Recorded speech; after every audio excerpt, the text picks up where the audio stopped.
গাজা যুদ্ধের দ্বিগুণ উত্তাপ এবার কূটনীতির টেবিলে। তুরস্ক ইসরায়েলের প্রধানমন্ত্রী বেনিয়ামিন নেতানিয়াহুর বিরুদ্ধে গ্রেপ্তারি পরোয়ানা জারি করেছে। অভিযোগ, 2023 সালের অক্টোবর থেকে গাজায় সংঘটিত হত্যা, নিষ্ঠুর হামলা ও মানবতার বিরুদ্ধে অপরাধে সরাসরি ভূমিকা রয়েছে তার। ইস্তাম্বুল প্রসিকিউটর কার্যালয়ের বিবৃতি অনুযায়ী মোট 37 জন ইসরায়েলি কর্মকর্তা তদন্তের আওতায়। তালিকায় রয়েছেন প্রতিরক্ষামন্ত্রী, জাতীয় নিরাপত্তা মন্ত্রী ও সেনাপ্রধান আইয়াল জামিরও।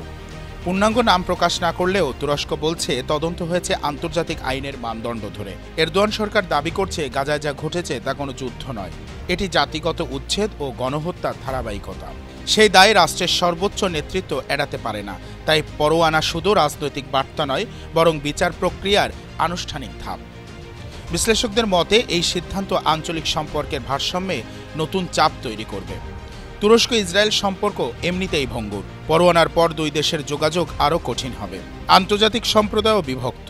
কেউ তুরস্কের অবস্থানকে সাহসী বলছে, কেউ মনে করছে এটি রাজনৈতিক কৌশল। গাজায় এখনও ধ্বংসস্তূপ, নিহত মানুষের সংখ্যা বাড়ছে, বেঁচে থাকা মানুষের সংগ্রাম অমানবিক।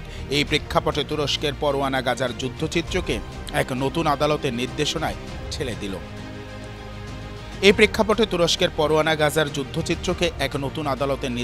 ঠেলে দিল।